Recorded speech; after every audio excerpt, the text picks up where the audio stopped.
right, baby, we're back. Shazoo. My next guest tonight's appeared in such films as The Horse Whisperer and Ghost World. Now she is getting just amazing reviews for her role opposite Bill Murray in the brand new movie Lost in Translation. Please welcome Scarlett Johansson.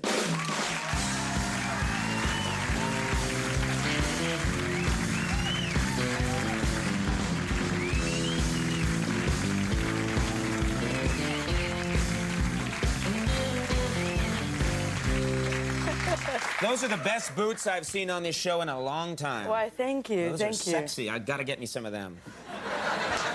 You know, I want to start out by congratulating you. You're 18 years old. You co-star in a movie with Bill Murray, and you're just getting amazing reviews. Things could not get better. You must be thrilled. Yeah, it's great. Everybody's been very positive about it, so we're thrilled. We're very happy. And then I find out, and it was just today that someone pointed this out to me, that your first real paying acting job was on this show, which I hadn't even realized. And Who told you that? There was one of the producers came up to me and he said that it was 10 years ago, and then he showed me the tape, and you came on as a little girl and did a sketch. That's on our right. show, and I think they just have a still from it anyway, because we were just looking at this today. Oh, God. That's back when I was a little girl, too, apparently.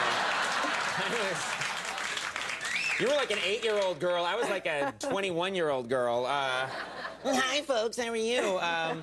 But I watched the sketch, and you were great. You were very poised, and I'm realizing now I should have grabbed onto your coat-tails then. Yeah, it was a very embarrassing piece of acting to look back on it now, but I remember, you know, this big red-headed man, and, you know, this big red-headed man. It sounds like you're talking to the police. It was this big red-headed man.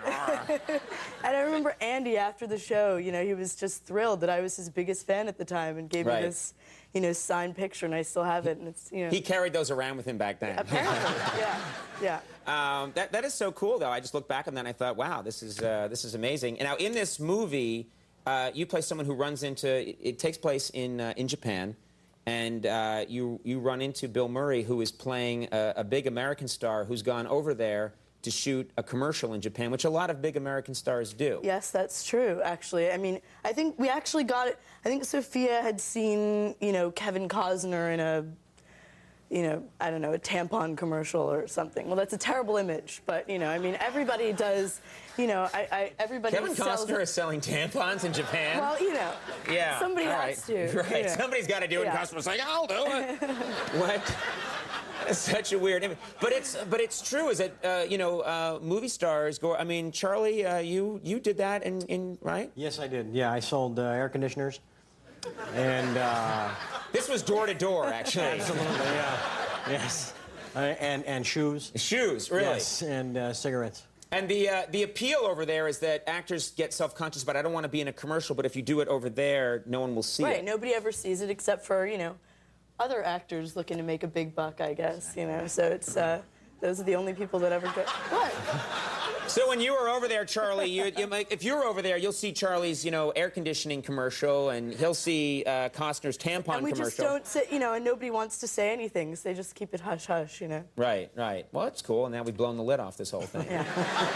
You mentioned Sophia. This is Sofia Coppola, who directed this movie. Mm-hmm. And I'm wondering if it is more comfortable for you to be directed by a woman than it is to be directed by a man. Is there a difference there? Are there ways in which it's easier if a woman's directing you? Well, you know, I mean, I guess it makes a difference. I mean, it depends on the person, really. But right. I mean, certain scenarios, like the opening shot of the film is my, you know, my beautiful backside in sheer pink underwear, and I was very sort of nervous.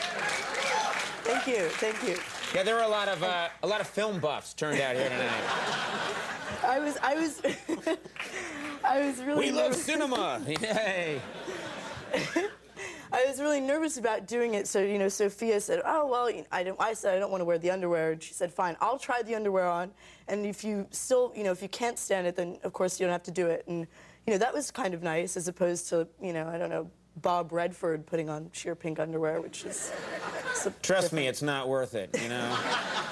It's not an image you want to see. No, but it seems to me like it would be, yeah, because there's a level of trust there, and a lot of times it's the guy it's a male telling a woman, I want you to get into this and do this, you know, be in this vulnerable position. But if it's a woman doing it, it just there might be more trust. Yeah, or something. not just trust, but you know, Sophia's soft and she smells nice, and she was, you know, in the pink underwear, and it was all right. It was, all right, it was okay. fine. All right. I'm liking it now. We have a. You paint a great picture here. Yeah.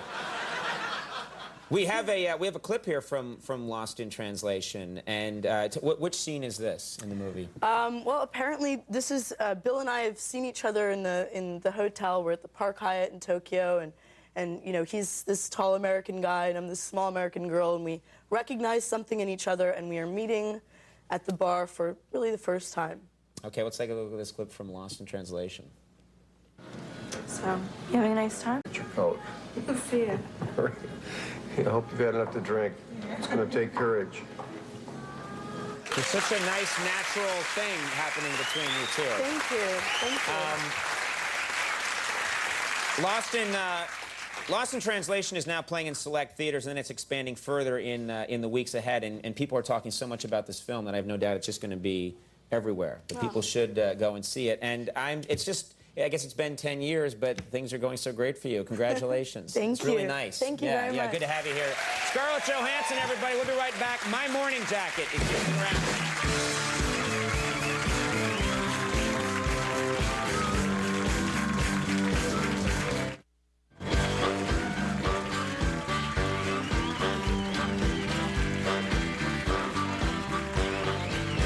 Everybody, we're back. It's all good. My next guests are here all the way from Louisville, Kentucky, and they're here tonight with a song from their brand new album, It Still Moves. Please welcome My Morning Jacket. Yeah! Thank you, sir. Thank you, man. Hey. Wow.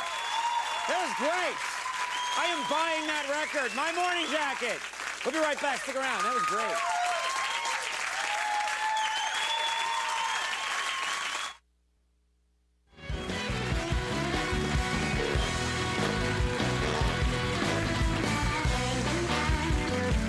All right, everybody, that's our show. Do want to thank all my guests. Big thanks and congratulations to Scarlett Johansson. Thank you so much. Yeah, it's really nice having me here. Thanks to one of my favorite people to have on the show is Charlie Sheen. I just think he's always a fun guy to talk to. He's a good man. And we were just talking about that band. That band was like 140% commitment. That was great. My Morning Jacket. I really thought they were great. It Still Moves. Check them out. And of course, Jimmy Vivino and the Max Weinberg. 17 for Last Call with Carson Daly. Goodbye, everybody.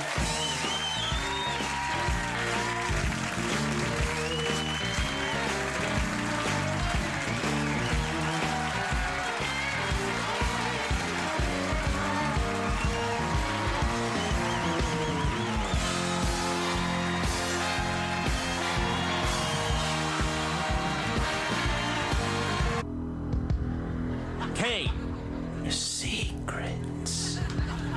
I was convinced that the MC in MC Hammer's name stood for Michael Caine. When I found out it didn't, I destroyed his career. Catherine the Great died while attempting to have a horse lowered onto her for sex. I merely sprained my back. In the Cider House Rules, I was addicted to ether. In real life, I'm addicted to fiddle faddle. It's good faddle. Hey.